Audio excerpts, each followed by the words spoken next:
Parfaitement un. Allons dans le livre de Genèse 29, versets 7 à 8. Il dit, « Voici, il est encore grand jour, et il n'est pas temps de rassembler les troupeaux. Abreuvez les brebis, puis allez, faites les paître. » Il répondit, « Nous ne le pouvons pas, jusqu'à ce que tous les troupeaux soient rassemblés. C'est alors qu'on roule la pierre de dessus l'ouverture du puits et qu'on abreuve les brebis. » Amen. Cette histoire nous raconte l'arrivée de Jacob chez Laban pour se marier. Il s'arrête près du puits où sont abreuvés la plupart des brebis de la région. Et pendant que Jacob tente de convaincre les bergers déjà présents d'abreuver leurs brebis, ces derniers lui expliquent que la grosse pierre qui ferme le puits ne peut être roulée que lorsque tous les troupeaux et les bergers sont réunis. Essayons de traduire ce récit dans notre contexte d'aujourd'hui, dans la Nouvelle Alliance. L'un des symboles du Saint-Esprit dans la Bible est l'eau, tandis que les brebis à abreuver représentent les enfants de Dieu et les bergers, ce sont nos conducteurs spirituels, nos pasteurs. Ce récit nous parle donc de réveil spirituel. La pierre qui couvre le puits représente toutes les oppositions au réveil spirituel. Cette pierre est tellement grosse et donc difficile à déplacer qu'il faut que tous les bergers et leurs troupeaux se rassemblent et unissent leurs forces pour la rouler. En d'autres mots, mes bien-aimés, l'Église ne peut pas susciter le réveil spirituel si elle est divisée. Il est donc impératif que tous les serviteurs de Dieu, avec leurs différentes églises et communautés, s'unissent pour ensemble briser les oppositions et les blocages au réveil spirituel dans les nations.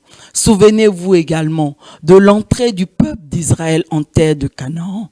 De tous les hommes âgés de 20 ans et plus qui sont sortis d'Égypte, la Bible nous enseigne que seuls Josué et Caleb entreront véritablement en terre de Canaan pour posséder leur héritage. Mais regardez, mes bien-aimés, alors qu'ils étaient à l'entrée de la terre promise, Josué et Caleb n'y entreront pas tout de suite, car à eux deux, ils ne pouvaient pas venir à bout de tous ces géants qui se trouvaient en terre de Canaan. Ils vont donc devoir retourner dans le désert avec les autres et attendre 40 années, non pas seulement pour que les hommes rebelles de leur génération périssent conformément à la parole de Dieu, mais également pour que les enfants de ces derniers grandissent et soient en mesure de combattre avec eux pour prendre possession de cette terre de Canaan.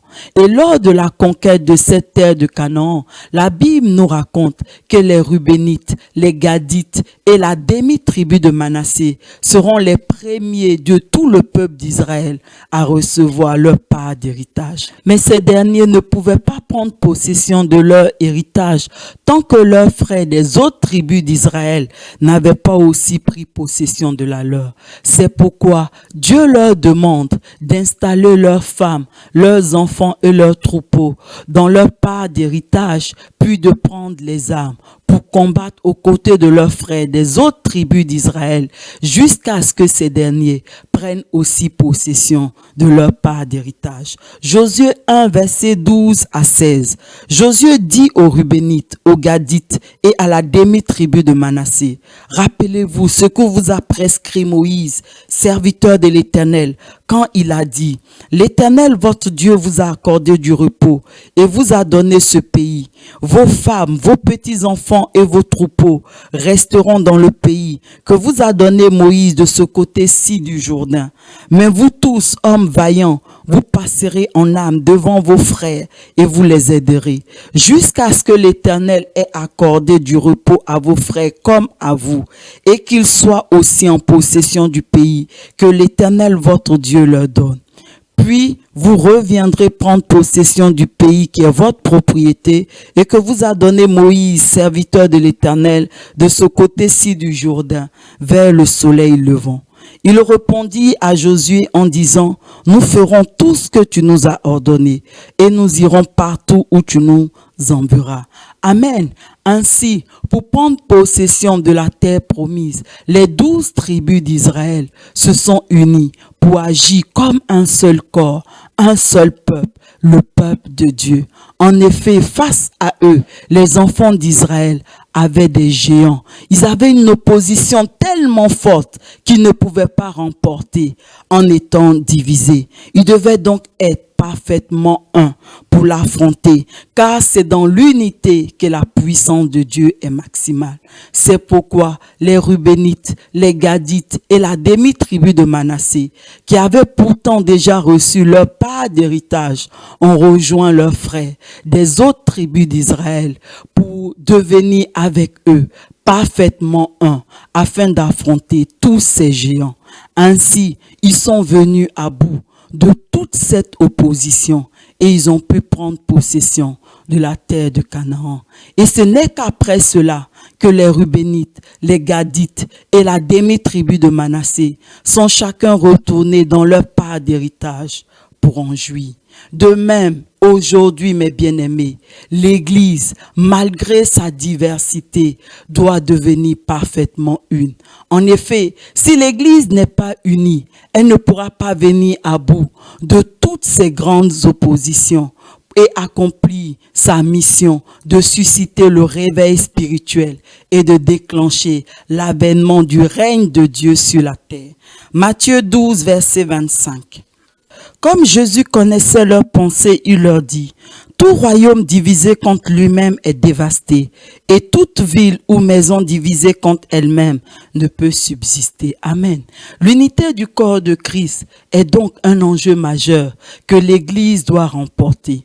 En effet, aucun membre du corps du Christ, aussi loin soit-il, aucune communauté chrétienne, aussi nombreuse soit-elle, ne peut remporter seule le défi du réveil spirituel. Tellement les oppositions à ce réveil spirituel sont nombreuses et grandes. Mais l'Église, le corps unifié de Christ, a reçu le mandat pour le faire. Souvenez-vous, comme nous l'avons vu avec Jacob au tout début de ce message, tous les bergers et leurs troupeaux, c'est-à-dire tous les serviteurs de Dieu et leurs différentes communautés chrétiennes doivent s'unir pour constituer ce corps de Christ. Chaque enfant de Dieu porte en lui la puissance de Dieu, mais cette puissance de Dieu, elle est maximale dans le corps du Christ, qui est l'Église. Lorsque nous recevons Jésus dans notre cœur comme notre Seigneur et Sauveur personnel, la Bible nous enseigne que nous devenons chacun d'entre nous un membre du corps de Christ. Et ces membres doivent s'unir pour former véritablement le corps de Christ qui est l'Église. Romains 12, verset 5. Ainsi, nous qui sommes plusieurs, nous formons un seul corps en Christ et nous sommes tous membres les uns des autres. Amen. Et pour que les membres de son corps s'unissent, lorsque nous venons à lui, Jésus nous baptise et nous abreuve d'un même esprit, le Saint-Esprit. 1 Corinthiens 12, verset 13. Nous avons tous en effet été baptisés dans un seul esprit pour former un seul corps, soit juif, soit grec, soit esclave, soit libre. Et nous avons tous été abreuvés d'un seul esprit. Amen. En d'autres mots, l'unité du corps de Christ, de l'Église, ne peut se faire en dehors du Saint-Esprit. C'est pourquoi, malgré toutes nos différences d'origine, de langue, d'âge et j'en passe, Dieu nous baptise et nous abreuve d'un même esprit, le Saint-Esprit, afin que nous puissions transcender toutes nos différences et nous unir pour former son corps, le corps de Christ. Et le livre d'Ézéchiel, au chapitre 37, nous fournit une description de ce processus d'unification. Ézéchiel 37, versets 7 à 11. Je prophétisais selon l'ordre que j'avais reçu. Et comme je prophétisais, il y eut un bruit. Et voici, il se fit un mouvement. Et les eaux s'approchaient les uns des autres. Je regardai et voici, il leur vint des nerfs, la chair crue et la peau les couvrit par-dessus. Mais il n'y avait point en eux d'esprit. Il me dit, prophétise et parle à l'esprit. Prophétise, fils de l'homme, et dit à l'esprit, ainsi parle le Seigneur l'Éternel. Esprit, viens des quatre vents, souffle sur ces morts et qu'ils revivent. Je prophétisai selon l'ordre qu'il m'avait donné, et l'Esprit entra en eux, et il reprit vie. Et ils se tinrent sur leurs pieds. C'était une armée nombreuse, très nombreuse. Il me dit, fils de l'homme, ces eaux, c'est toute la maison d'Israël. Amen. C'est donc le Saint-Esprit que reçoit chaque enfant de Dieu qui suscite l'unité du corps de Christ. De façon concrète, le Saint-Esprit nous communique l'amour de Dieu, de sorte que nous soyons en mesure d'aimer Dieu de toutes nos forces, de nous aimer nous-mêmes et d'aimer notre prochain comme nous-mêmes. 1 Jean 4, versets 19 à 21. Pour nous, nous l'aimons parce qu'il nous a aimés le premier. Si quelqu'un dit j'aime Dieu et qu'il haït son frère, c'est un menteur. Car celui qui n'aime pas son frère qu'il voit, comment peut-il aimer Dieu qu'il ne voit pas? Et nous avons de lui ce commandement, que celui qui aime Dieu aime aussi son frère. Ainsi, sans le Saint-Esprit, il nous est impossible d'aimer. Nous avons donc tous besoin du Saint-Esprit. Et c'est cet amour de Dieu manifesté en nous et au travers de nous qui unit parfaitement les membres du corps du Christ pour former l'Église, cette armée nombreuse, très nombreuse de Dieu. Jean 17, versets 21 à 23. Afin que tous soient un, comme toi, Père, tu es en moi, et comme je suis en toi, afin qu'eux aussi soient un en nous, pour que le monde croie que tu m'as envoyé. Je leur ai donné la gloire que tu m'as donnée, afin qu'ils soient un comme nous sommes un. Moi en eux et toi en moi, afin qu'ils soient parfaitement un, et que le monde connaisse que tu m'as envoyé, et que tu les as aimés comme tu m'as aimé. Amen. Mais écoutez, l'amour se conjugue avec la soumission. En effet, l'amour et la soumission sont les deux faces d'une même pièce. En d'autres mots, aucune unité ne pourra se faire en dehors de l'amour et de la soumission.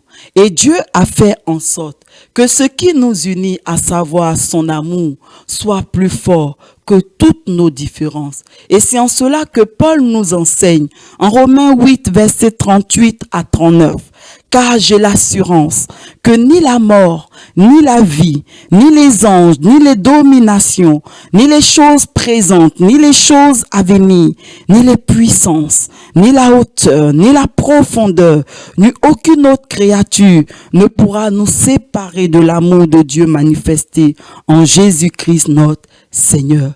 Amen. Ne laissons donc pas toutes nos différences nous détruire et nous diviser, mais surmontons-les pour devenir parfaitement un. Si tu le désires, tu peux maintenant faire avec moi cette prière.